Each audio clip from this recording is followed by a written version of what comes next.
Good Tuesday morning, guys. My name is Jerry Miller, and thank you kindly for joining us on the Jerry and Jerry Show.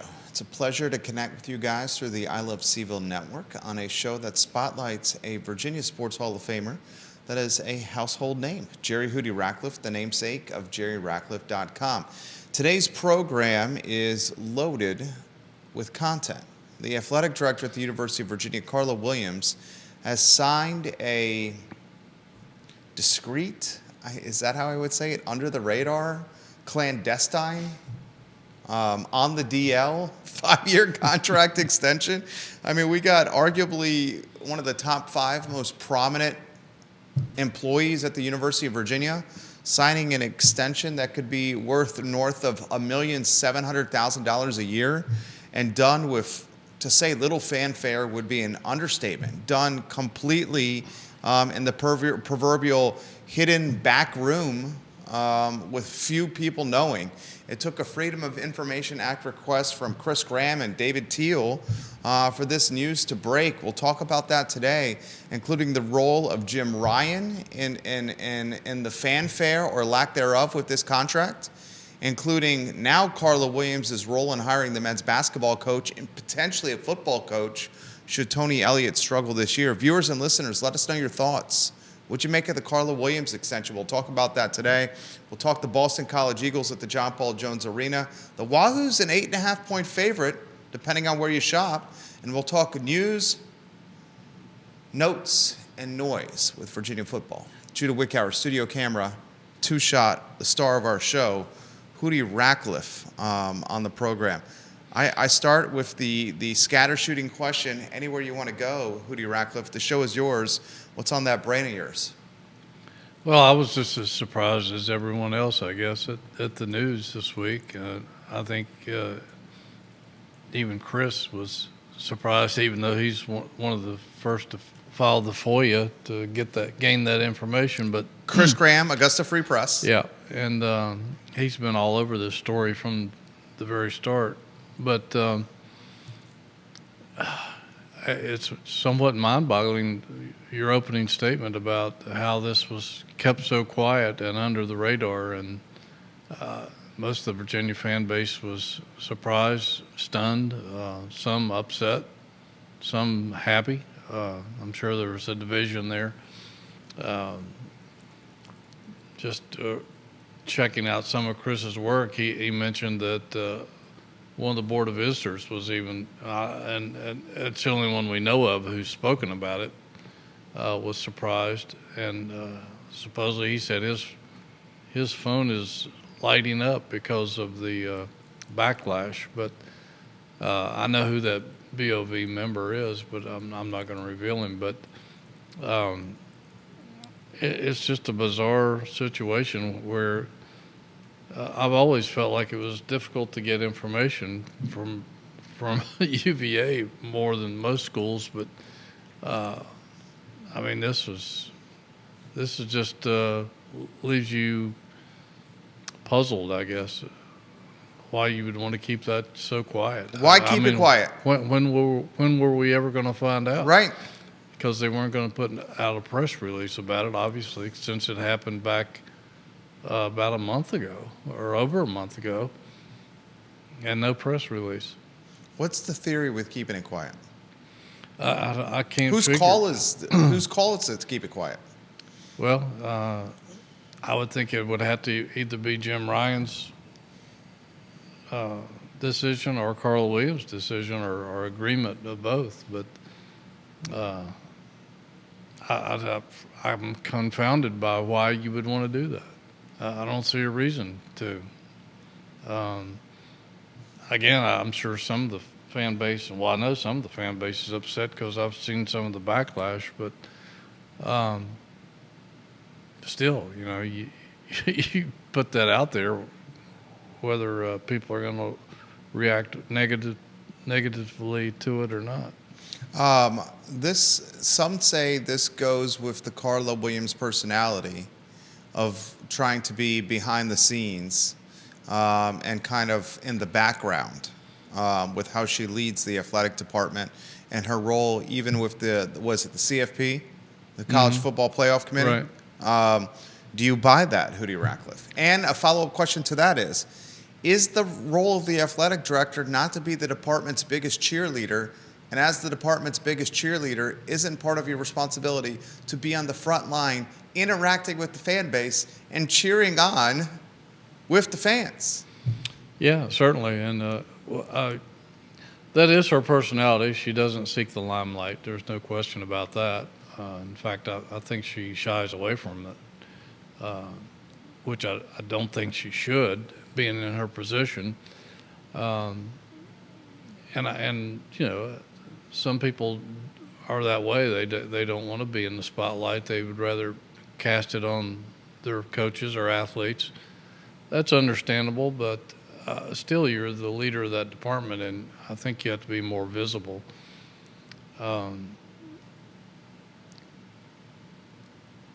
She does cheer on the teams. There's no question about that. She tweets about congratulations and things on all the successes. She shows up at a lot of events. I'll give her credit for that. I just think they should be more visible and more transparent when things like that are occurring, and I think you owe that to your fan base. I'm inclined to agree here. All right, we'll use this as spring to head to a Carla Williams related topic. I mean, it would seem now she is now instrumental in hiring the men's basketball coach. I mean, this is not how we expected the season to go. 8-10 on the year, 1-6 in conference play. For this team to make the big dance, it's probably going to require a miracle, which probably means an ACC tournament championship. Well, right now, Jerry, it's in question whether they'll even make the ACC tournament. Right. Only since the expansion to 18 basketball teams now, it's a new format. 3 teams are going to be left out, which is a shame. It is a shame. I don't like that. If you're going to have a conference tournament, everybody in the conference should be in the tournament. I know there's going to be a lot of meaningless games, but even with 15, there's going to be some meaningless games, as there has been the last several years. But, 3 teams are going to be left out. And right now, Virginia projects as one of those teams. I mean, it looks like, I guess the so-called magic number is 7 ACC wins. And, I mean, they're standing at 1-6 right now going into tonight. And they do have a chance, a great opportunity over the next couple of weeks to gain some ground. I mean, they play the next 6 opponents are Boston College, Notre Dame, Miami, Virginia Tech, Pitt, and Georgia Tech. And 5 of those 6 are among the bottom half of the conference. So they certainly have an opportunity to gain some ground and to pick up some wins. And I don't know that they're going to be able to right the ship to the point where they can make the postseason in terms of the national tournament, but they might at least be able to get into the ACC tournament. Virginia, guys, has got the Boston College Eagles. The line has actually just dropped. It opened at the start of our program at 8.5. I'm now seeing it as low as 7.5. So this line is moving. This Boston College Virginia line, 7 o'clock tip-off, John Paul Jones Arena. It's floating between 7.5 and 8.5, depending on where you shop. We'll get to that ball game in a matter of moments. Questions are coming in on Carla Williams. It's all over the place. How about this question? A 29% pay raise.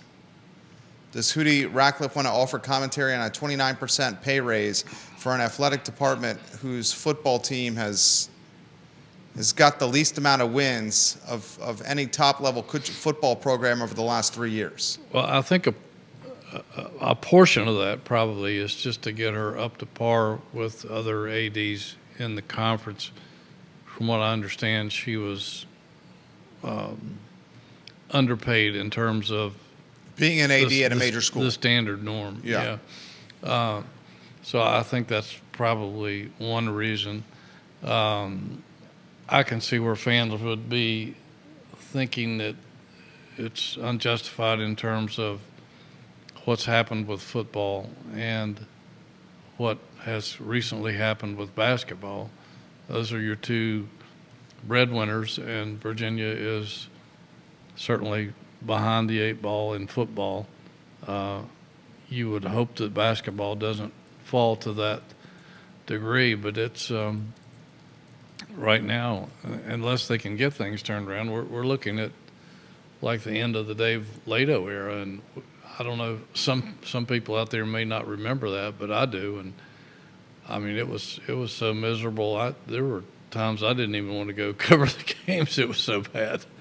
Not only did you have to watch some really bad basketball and some poor defense, but you had to watch Lato berate his kids. Had to watch that, and then sometimes he wasn't so nice to the media either. I mean, this is the coach, Dave Lato, that made his basketball team change in the hallway in front of the locker room because he said, you don't deserve, with how you played, access to the locker room to change your clothes after a game. Yeah. He could be a very surly fellow, and those were that was a nightmarish year for sure, that final season he was here. And to Ron Sanchez's credit, and you know, this is worth a bit, the man's a gentleman. Oh, he's a great guy. He's a great human being. The type of guy that you want your 18, 19, 20-year-old kid to be around. Absolutely. I mean, just a role model, I would say. Yes, absolutely. He's a very positive thinker. He's always looking at the bright side of things and looking for a silver lining, even in defeat, looking for any signs of improvement, coaching hard, trying to motivate. He's just a wonderful human being on the court and off the court. And I really hope that he can find a way to turn it around. I wish him the best. It just doesn't look really good right now. And again, hopefully they can gain some ground now that they're playing some of the lesser teams in the conference and a chance to get back closer to 500. Renee Pettiford, one of the biggest fans of our show, watching the program. Renee, we love when you watch the show. She asked about the February 8th tribute for Tony Bennett. What do you make of it? Are you going to be going? Do you know anybody else that is going? Some fans found it curious, a February 8th tribute. Is it the Georgia Tech game, if memory serves correct? Yes, it is, the Georgia Tech game. The Georgia Tech game. Some fans have said this was a tactic utilized to drive fan engagement at a time when fan engagement seems to be slipping. Well, you know, and certainly that I wouldn't blame them for that. I mean, that's one of the reasons. I mean, you do whatever you can to get fannies in the seats, and if that's the point of homecoming, that's the point of bobblehead night. Exactly. That's the point of throwing T-shirts in the stands. Yes. And having the dogs chasing the Frisbees at halftime. Any way you can. Right. Red Panda. Right, Red Panda. I'd go just to watch Red Panda. Well done, Hoodie. But gosh, he loves dogs. I love dogs, and I love Red Panda too. She's an amazing talent. I don't know if she's still doing it or not, but yeah, whatever gets fannies in the seats, you can't blame them for that. And yeah, I'll certainly be there. And I actually don't think they're doing enough. If you're going to give a tribute to a guy that's taken the program to where it's never been before, I think a banner in the ceiling's not enough. I don't think UVA does enough to brag about itself when it has an accomplishment like that. Instead of having stuff up in the rafters where sometimes people don't even see it, and certainly opponents may not, I'd put it down there near the floor or across press row, or somewhere where it's visible to everybody that, hey, we're 2019 national champions, even though it was 5 or 6 years ago. I think they ought to put Tony Bennett's name on the basketball floor. Yeah. I think it should be Tony Bennett Court at John Paul Jones Arena. I mean, if you're going to pay the man tribute, then pay him tribute. He's what he did for Virginia basketball. I mean, where would they be right now if they hadn't hired Tony Bennett? If they just hired a flavor of the month back then? Does that Little Page and Oliver get the credit for that? Absolutely, and I think Wally Walker probably might have had a hand in that and keeping watch on him since he was out in Seattle and probably saw a lot of Tony Bennett's teams play. But yeah, John Oliver and Craig Littlepage deserve tons of credit for not only discovering him but convincing him to come to Virginia, because when they first approached him about it, he said no. And he had turned down a lot of good programs. He had turned down LSU. He had turned down Marquette, some others, and they were able to lure him in somehow. I'm still not sure how they did it. He wanted to coach in the ACC and test himself against then the best coaching lineup in the country, and certainly that was a lure. The facility was a lure, and I don't know that the money was a big part of that deal, but it didn't hurt. And if they hadn't been able to convince him to come, I still don't know where Virginia basketball would be. Put his name on the court. I don't see why his name's not on the court. Are you seeing the text messages I'm sending your way? Check out LinkedIn and YouTube. Is your phone on, J-Dubs? Rob Neal says, gotcha. Rob Neal says he loves the Frisbee dogs as well. Frisbee dogs, yeah. Rob, I love the Frisbee dogs. It's great seeing you in the workout room. That man's putting up some steel and some weights over there. It's impressive. Oh, yeah. Comments are coming in fast and furious over here. Folks, I mean, frankly, the sentiment seems to be borderline shocked and some appalled. Well, I mean, if you look, she was hired chiefly to, that was the distinction we were told that when they hired her over some of the other candidates, that the reason they hired her was her connection with Georgia football. And that is something that some of the other candidates apparently didn't have enough of. Although I think one guy did actually have great football background that they turned down. He's AD elsewhere in the conference now, but that was the main argument for bringing her in, was to fix football. And as of this point in time, football is not fixed. It remains to be seen whether it will be fixed or not. Certainly, Tony Elliott's given it everything he has. But, next season is going to be huge for him into whether he can get it turned around or not. I mean, if they don't go to a bowl game in his fourth year, I don't know that he'll be retained. I'd be surprised if he is. There's only been 3 coaches in recent history with 11 wins after 3 years, and they all lost their jobs, including most recently Mike London. So if he can't get it done this year, she may have to look at replacing a football coach and a basketball coach within a 1-year frame. That's quite a pretty endeavor. Pretty rare in college athletics. It's extremely rare. Some folks are asking Ron Sanchez, should he get a second year? I would say the general consensus would be no, unless he can get this thing turned around. Certainly he was put in a bad spot. As Jeff Jones said on our show several weeks ago, sitting here he was on Skype when we had him as a guest, and he said Tony Bennett's timing of retiring was horrible for the program in terms of where it left things. And certainly Ron Sanchez has been the benefactor of. He's fallen on the sword. Yeah, I mean it's tough. If Tony Bennett were still the head coach, I'm not sure that their record would be much better than it is right now. I think probably 2 or 3 more wins, but they would not be 500 right now, or over. Well, maybe a little over 500. Which wins do you think would have gone in a different direction? I'd have to go back and look, but a few of the closer games, I think they would have won. SMU at home was one that stood out to me. Yeah, no question that's one that would have There's some been. shaky decision making down the stretch against the ponies at the JPJ. Yeah, no question.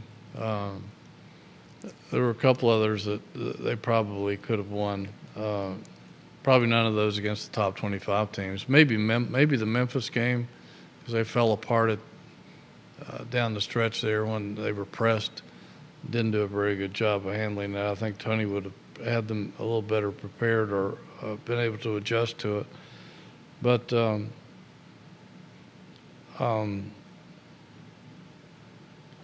you hear about it's not the X's and O's, it's the Jimmies and the Joes. And I think this team, if they can keep them together for another year or two, I think this team will eventually be a pretty good basketball team if they add the right parts. They need to get a quality point guard. They need to get another shutdown defender. They need a rim protector. And another scorer wouldn't hurt. But those are some things that are setting this team and this program back right now, is a lack of people in those roles that we were accustomed to seeing under Tony Bennett. I read on JerryRatcliffe.com, the grapevine is that Virginia has put out feelers to Marquette, Shaka Smart, Gonzaga's Mark Few, VCU's Ryan Odom, and the head coach of Furman. Those are 3 or 4 of those names are heavy hitters. 2 of the 4 are some of the best in the business. Yeah, they are. And again, it's the grapevine, so you don't know how reliable that is, but those are the whispers we're hearing out there.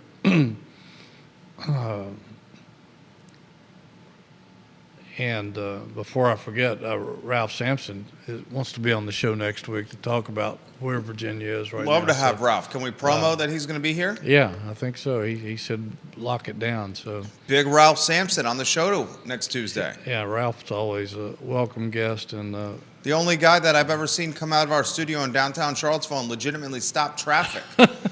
Ralph Sampson parked in front of the studio in a very nice Mercedes-Benz, walks out the front door, and on both sides of Market Street in downtown Charlottesville, people got out of their car while the car was still on and blocked traffic to take selfies with the greatest basketball player in Virginia men's history. Yeah, I think there was a city bus that stopped. A city bus was blaring the horn behind the car that stopped. And Ralph, it was just like, this is every day. It's just another day at the office for Ralph Sampson. It's not very often you have a Hall of Famer standing in the middle of your street outside your studio, that's for sure. But he'll be here next week to weigh in on what's going on, and we welcome that. But yeah, there's it's interesting. I'm assuming that some of these people on the unofficial committee that are feeling out some candidates will make a recommendation to Carla Williams, and it'll be her final call, I would imagine, being the AD, as to who they're going to hire, and assuming they can get someone that they want, and who knows? I mean, the ACC is not quite as attractive as it used to be with all. Why is the ACC down, Hoodie? Well, besides the coaching attrition. Yeah, and that's one reason, because you had a lineup of Hall of Fame basketball coaches who are no longer involved with their programs, and you take that kind of coaching talent and wisdom and experience out of your league, it's going to make a difference. It's going to make an impact. I mean, we're talking about some of the greatest coaches that ever laced up basketball shoes, and that's one reason. But again, it's the Jimmies and the Joes, and I keep referring back to a podcast I did with Seth Greenberg more than 2 years ago. He was on his way to Auburn and was not feeling well. I didn't think we were even going to get him on the show, and he was gracious enough to stick it out and on our program. And he was talking then about watch out for the SEC because they are making major investments in basketball, and we're now seeing the fruit of that. And it's all from SEC football money. The SEC is so rich, and they have invested heavily in basketball. Their football was already somewhat spectacular, even though it didn't show up in the postseason this year like it normally has. But the SEC, I've said it a few times on the show, the SEC is the new ACC. They are getting the majority of great talent and a lot of really good coaches. They're a force to be reckoned with. I haven't looked at. I think the last time we did that, you checked out the top 25, and there was like 12 of them, chock full of SEC teams and not many ACC teams. So I think that's why. I think it's football money, and the ADs in that conference have done a really good job in making that a major sport. It used to be something that they just did between football and spring football, but now it's a pretty big deal in the SEC. Rob Craig, thanks for watching the program. Logan Wells Claylow, hello. Jeremy Williams highlights 5 more years of Carla. Jeremy Wilson, 5 more years of Carla Williams is horrible for UVA, from Jeremy Wilson. Auburn 1. This is the coaches poll, folks. And this is as of Tuesday, January 21st. Auburn 1, Alabama 2, Florida 6, Tennessee 7, Kentucky 9. So you got 1, 2, 3, 4, 5 of the top 9. Unbelievable. Mississippi State in the 14 slot. Texas A&M SEC? Yep. Texas A&M, 13th slot. Buzz Williams. That's right. Old Williams, 16th slot. Ole Miss, 16th slot. I mean, it's just loaded with SEC, ladies and Yeah, it gentlemen. used to be the ACC in those slots. I mean, it's How absolutely many loaded. ACC teams are in the top? Oh, I mean, it's a rhetorical question from my friend over there, Hootie Ratcliffe. That's what they call in the business of softball right there. Yeah. Duke. We have Duke. We have Duke. With arguably the best player in the country. Yeah, Cooper Flagg is phenomenal. On the roster. A guy that's clearly an NBA basketball player playing in college basketball right now. Absolutely. Duke is 16-2 overall and is right now the sole flag, waiver for the Atlantic Coast Conference. Let me ask you this: what is the role of the athletic director? And I'm going to say athletic directors plural for returning the Atlantic Coast Conference basketball landscape back to prominence. Wow. That's a tough question, and I don't know. In conjunction with the commissioner. Right. I mean, I don't know if it's a matter of NIL money in terms of luring players. I know that some of the guys that Tony Bennett was recruiting the last couple of years ended up in the SEC.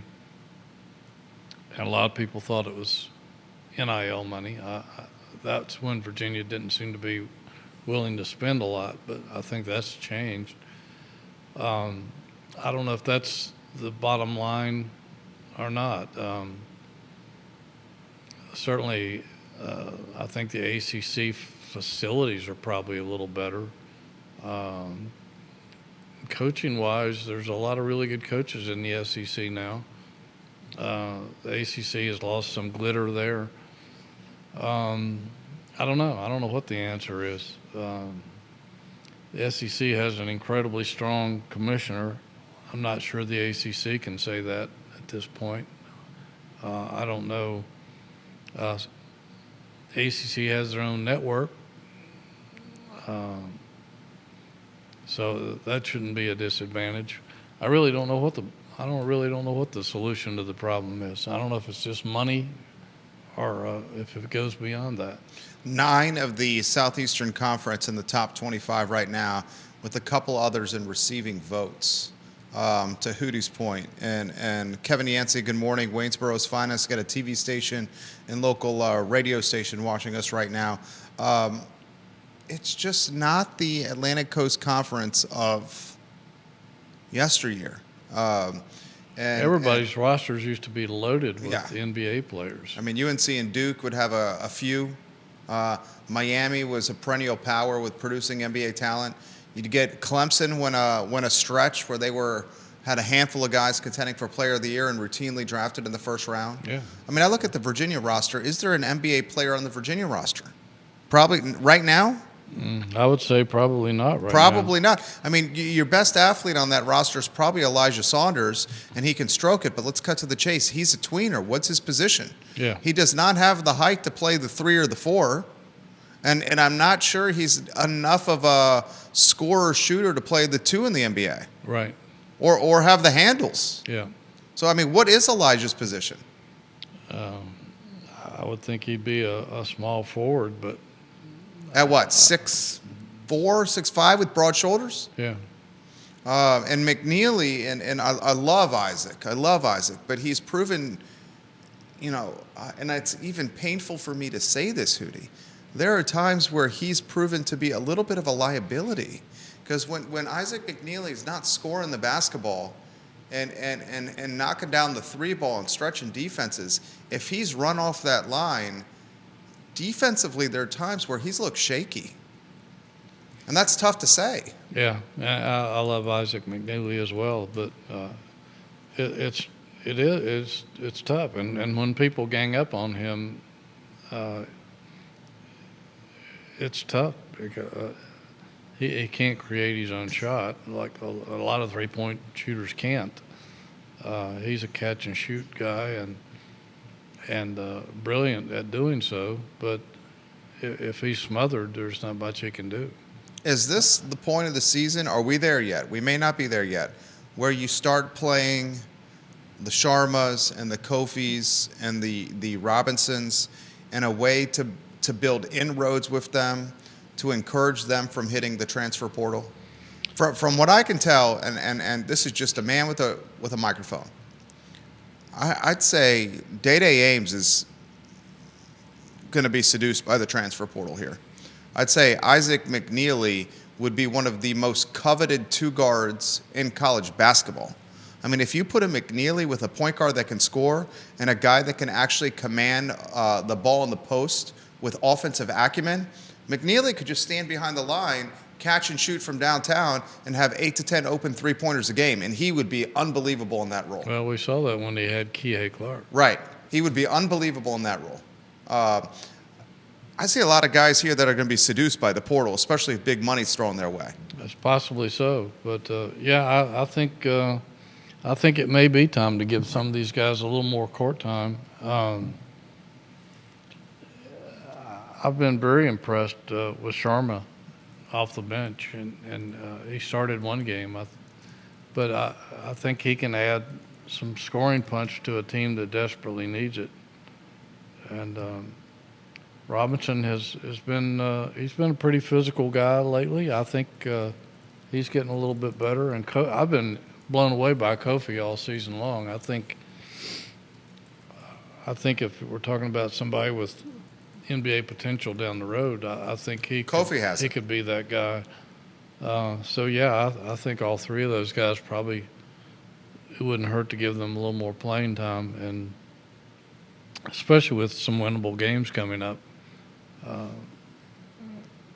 they could add a little spark, maybe some scoring to a team that's had trouble doing so. Show's on fire right now. Comments are coming in quick. J-Dubs, as a result of the stuff that's coming in, check out Facebook Messenger on your laptop over there.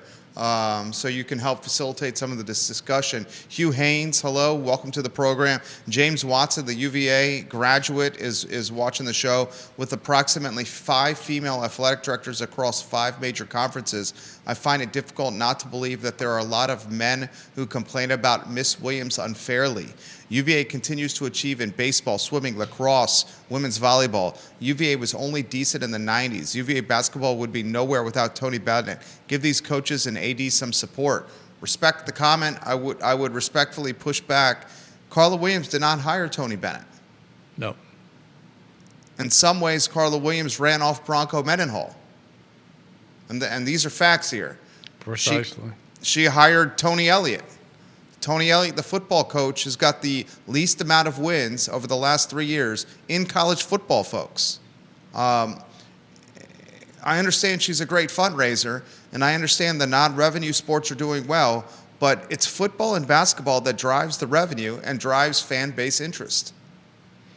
Yeah, I mean... Women's basketball is not doing great. No, not really. It's nothing personal against Carla. It's not personal at all. She's a delightful person. It's just if you look at this from a business standpoint, she's the CEO of a major company, and that major company is having some real struggles right now. And ADs, it's rare for ADs in today's culture or atmosphere, whatever you want to call it, men or women, doesn't matter. And I wouldn't pick on her because she's a woman. I don't think that has anything to do with it. But it's rare for ADs to have a very long shelf life in college sports these days. They they get run pretty quickly. They're the point person, and if football, particularly football, is flailing and unsuccessful, they usually are the ones that fall on the sword, rightfully or not. Basketball too, in some cases, but certainly for football. So that's just part of the job, and she knew that. I'm sure she's known that for years. I'm with you. It doesn't matter if she's a man or woman, black, white, Puerto Rican, or Haitian here. The football team is 11-23 over their last 3 years, and 6-17 in conference play. The stadium at Scott Stadium, 25,000, 30,000 people is a good day for attendance. It's about performance for me. And the performance has been subpar, and then you sprinkle in what's happened with the basketball program over the last couple years, and you scratch your head. I mean, you look around the pro sports, the general managers and some of those folks don't last very long if the team has a losing season. Couple losing seasons in a row, and hardly anybody survives that on the pro level, and that's starting to spread down into college athletics. And I mean, that's just part of the job. It's the same as a head football coach. They know that most likely at some point they're going to get fired, no matter what kind of season or career they've had. It's hard to sustain that excellence year after year after year, and we see it annually. A lot of people are on the chopping block every year, and it's the same thing with ADs. Virginia's been fortunate; they've only run off really one AD in the last 40 years. Most of them have left of their own volition. Another guy was kind of forced out, but I thought unrightfully so. But and we're talking about Coach Holland. Right. I think there was pressure put on him to leave. I mean, Hootie, we can make a legitimate argument that Virginia athletics offers more grace and patience and empathy with their coaches and their administrators than just about any program in college athletics. Yeah. I mean, you look back at Craig Littlepage's career, and what was he, AD for 16 years? I'll take a look at that. Unheard of. That's unbelievable in today's college athletics scene. They just doesn't happen, and that shows you what kind of success he had in 16 years. Yeah, 16 years. That's twice as long as most ADs are around anywhere.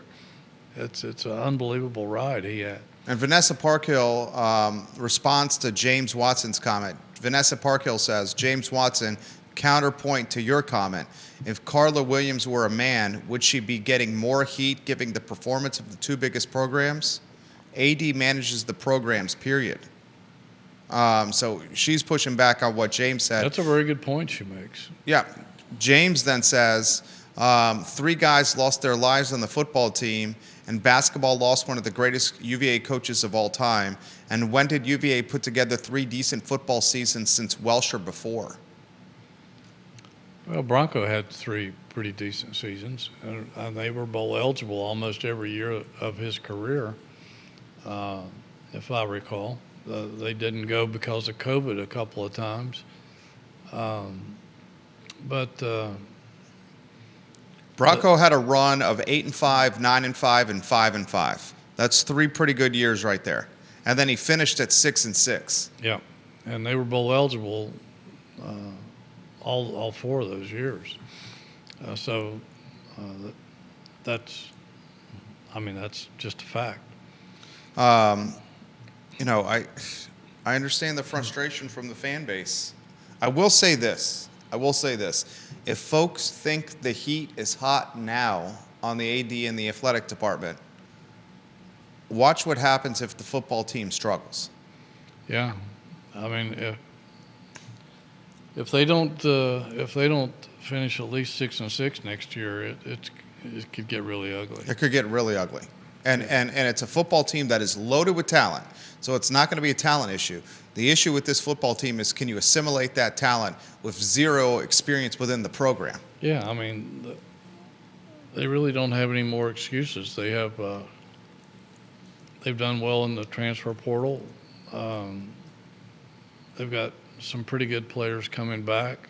They lost a lot of good players, but they seem to have replaced a lot of them, maybe upgraded in some spots. And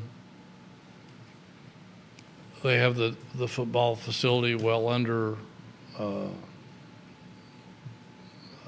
they've had going for them since last spring or whatever now. So I remember a couple of boosters walking around in that building the day that they opened it for us, and just was sitting in on a conversation, and a couple of them just looked at each other and said, "No more excuses." And so that's what it is. It is a lot of people commenting here on the athletic department and the athletic director here. What was Ralph Sampson's on the program next week, ladies and gentlemen? The greatest men's basketball player of all time, Ralph Sampson, in studio here on the Jerry and Jerry Show. What was some of the feedback he gave you? Well, I think he was personally happy that Carla was retained. I don't know what kind of relationship they may have, but I think he's concerned about the basketball program. It's one of his first loves, having been, like you said, the greatest player that ever wore a uniform here. Took the program to places that it had never been, and still to some places that it hasn't been for the sustained period that he was here. I just think he's concerned about the future of the program, and if Ron Sanchez can't turn it around, and they do have to make a replacement, they can't get it wrong. I think this is a program now that it competed with the Blue Bloods in the ACC when North Carolina and Duke were at the top of the college basketball world, and Virginia held its own with them for a number of years. What did Tony have, 6 ACC regular season titles? That's almost unheard of. They can't afford they can't afford to miss. They can't strike out with this next hire if it comes to that. They just can't do that. It would set the program back, Lord knows how far. Comments are coming in very quickly here. Boston College tonight. James highlights this, and I have tremendous respect for James. The guy knows the athletic department inside and out. He bleeds orange and blue. He goes to football games, men's basketball games, women's basketball games. He goes to all the games. James is a true fan, thick and through. He says, this football team has lost to Virginia Tech too many times since Welsh. Bronco did beat them one time, but I won't forget the pass to the offensive lineman in that one Virginia Tech game. I won't forget that either. That was a horrendous play call. It's the worst play call that I've seen in my 40-plus year career. Yeah. By anybody. That tells you how bad that was. That was Robert Anai's call. Yes, it was. That was Robert Anai, and from there, did he go to Syracuse and then NC State? Yeah, and he's unemployed right now. He's currently unemployed. Yeah, the NC State experiment imploded for Robert Anai. That was a terrible play call. So a lot of frustrated fans here. And we're not ripping James. I mean, I'm definitely not. I love the man. Yeah. Yeah. I respect his opinion on all that, and I just think we got to realize that the climate we're in college athletics is that the AD is the person responsible for. Well, she hired Tony Elliott. Yeah, absolutely. She extended the offensive coordinator and the defensive coordinator when the team was struggling. Yes. She did so despite the stadium being more than half empty all the time, despite having the worst record in college football over the last 3 years. And a lot of fans point to the patience that should be afforded to the football program because of the murder of the three guys, three football players. Absolutely. Terrible tragedy. Absolutely. Right? And grace should be afforded and allocated. Right. But we're now in year 4. And this is the major revenue generator and fan generator for the department. And it's especially concerning when the basketball team has shown signs over the last 4 or 5, since the national championship, since 2019, a national championship, the basketball team has shown signs of decline each year. To the point now they're 8-10. Yeah.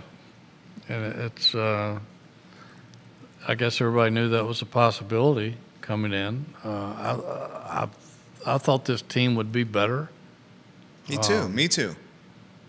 We thought T.J. Power would be better. We thought the backcourt would be significantly deeper with Worley, the 6'7" point guard that could play lights out defense on the roster. We thought the front court would look completely different. We thought Christian Bliss could be playing. Yep. I thought it would be a better version of Day-Day Ames. Yep.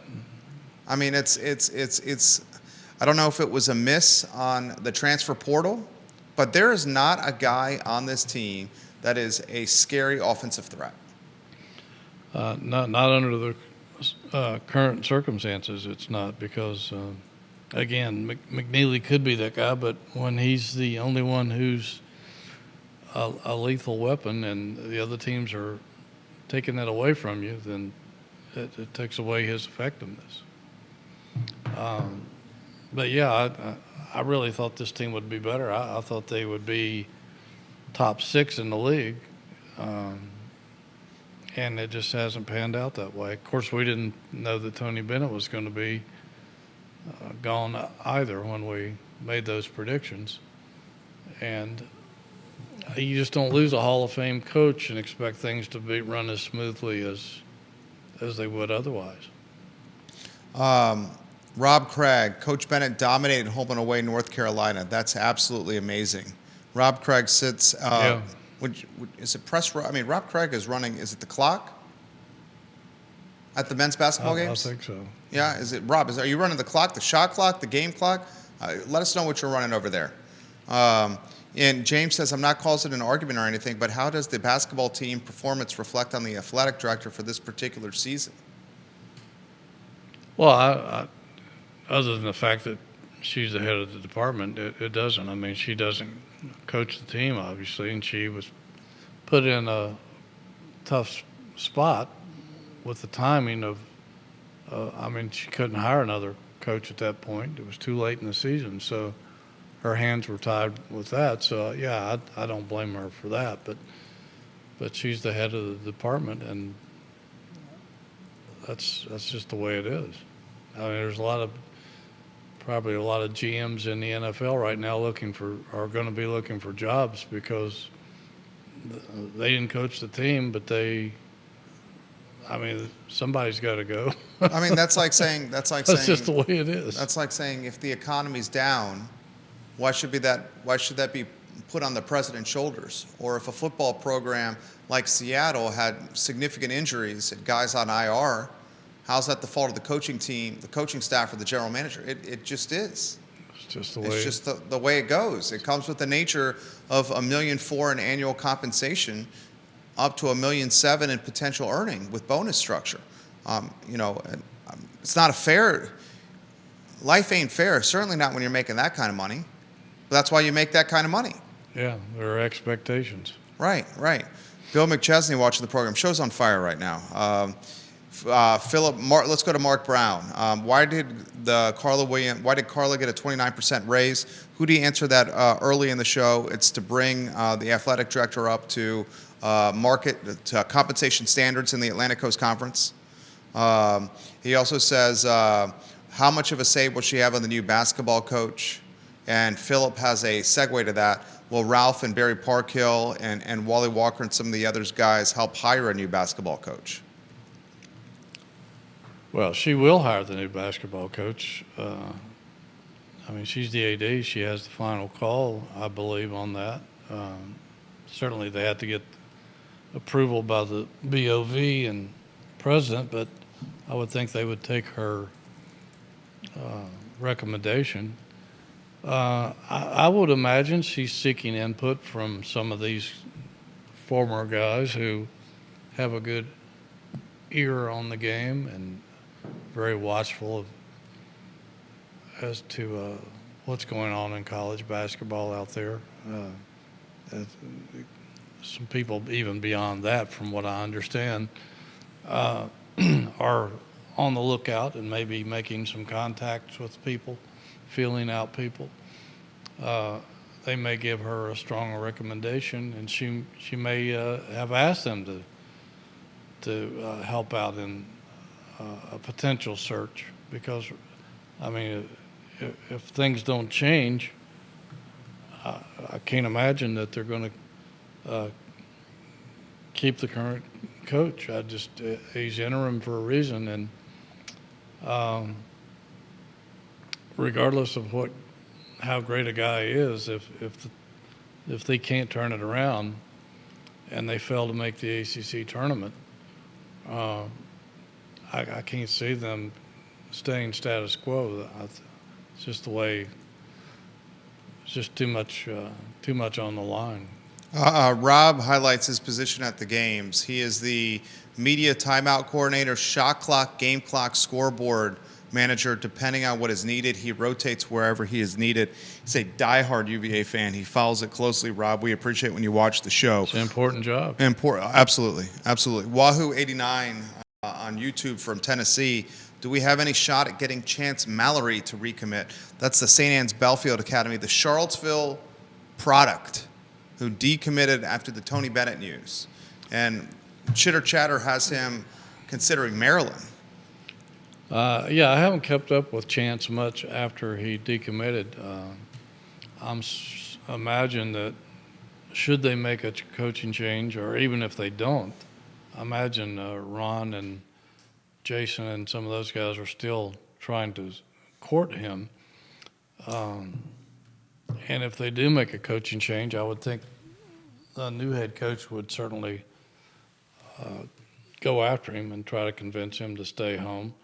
I had a great interview with Chance shortly after he committed, and his one of his main reasons was to play for Tony Bennett. So that option obviously is not there. So I don't know what he's thinking. He's certainly going to be. A lot of people are going to be in pursuit of him. There's no question, because he's a really good basketball. He's a baller. He's a baller. Man, I am so many comments right here from the fan base. We should mention that in tonight's game that Donald Hand Jr., the son of former Virginia point guard Donald Hand, is arguably Boston College's best player, averaging about 15 points a game. Yeah, and guys, that line, the Boston College line, is moving. Before the game, it opened up at 8.5. I'm seeing it at some betting sites at 7. Now back to 8 on ESPN. So there's a lot of action being placed on this Boston College Virginia matchup. 9-9 Eagles, 1-6 in conference play. 8-10 Virginia, 1-6 in conference play. Donald Hand Jr., 14-7 a game, 6.8 rebounds a game. So this guy is a Virginia. He's got some orange and blue in him, but he's lacing them up for the Boston College Eagles tonight. What has to happen for Virginia to get the win? Well, I think they have to play kind of like they did in some of their best halves of late, and the fact they can't turn it over, and they have to do a little bit better on the boards.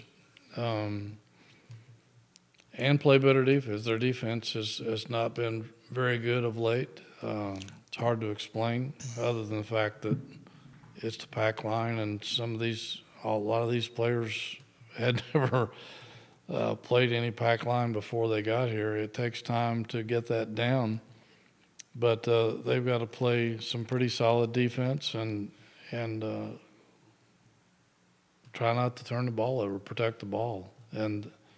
I think if they do that, they can play with a lot of ACC teams, but they've got to find a way to generate some points. They're just not scoring enough points to win many ACC contests right now. I'll put this in perspective based on the point that Hootie's made. Let's just go by minutes played. Elijah Saunders is third in minutes played at 29 a game.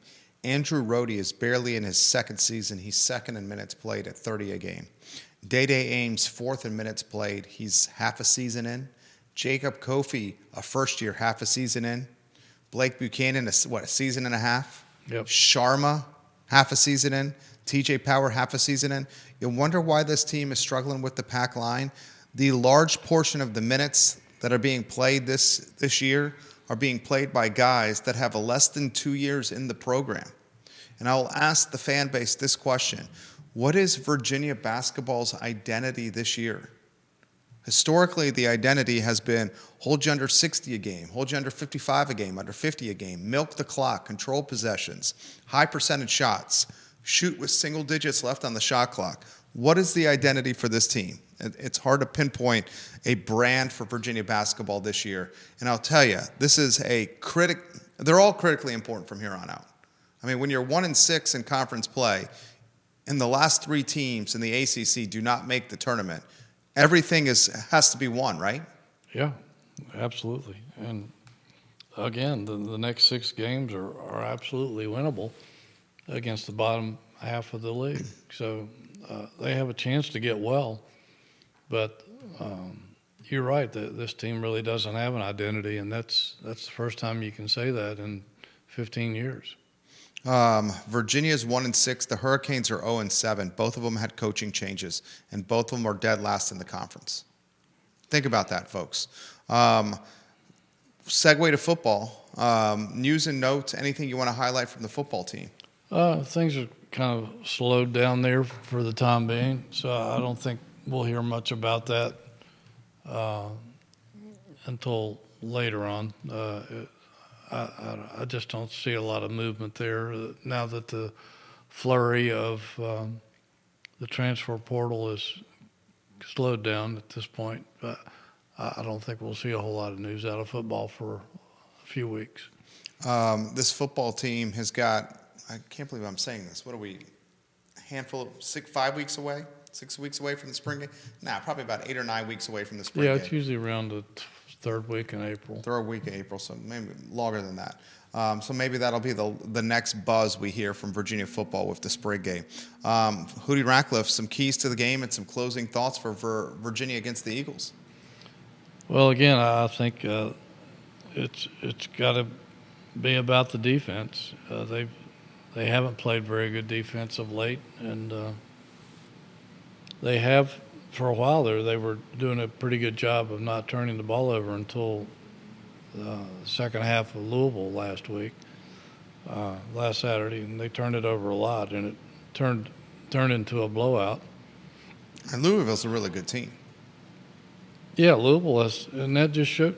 Excuse me, that The just shows turnaround. you how you can turn things around pretty quickly in college basketball if you got the right guy in the head coaching seat, and you go out and you spend some money in the portal. You can get it done. It's happening all the time in basketball. Not as quickly in football, although it's possible. But I think they just got to take care of the basketball and play defense. I don't know that sometimes they can still lose on the boards, and if they're shooting the ball fairly well, it won't matter. But they've just got to find a way to generate some more points. They're just not scoring enough to win a lot of ACC games, and there's just not a lot of consistency from some of their players in terms of offense. Well, I'll tell you what, guys, if you want anything Virginia-related, JerryRatcliffe.com, JerryRatcliffe.com for everything Virginia-related. That Boston College matchup is going to have some great commentary and some great perspective on Hootie's namesake website. It's 7 o'clock tip at the John Paul Jones Arena, and that line is moving up and down, so some action is coming on this game. We'll certainly talk about it on the Jerry and Jerry Show, and we'll follow his website tomorrow, as Virginia is in a must-win scenario from here on out. Judah Wickower behind the camera, Hootie Ratcliffe, the star of our show, the Virginia Sports Hall of Famer. We didn't get to every comment. We apologize, but we appreciate you watching and listening and sharing the program. The I Love CVille Show is up at 12:30. So long, everybody.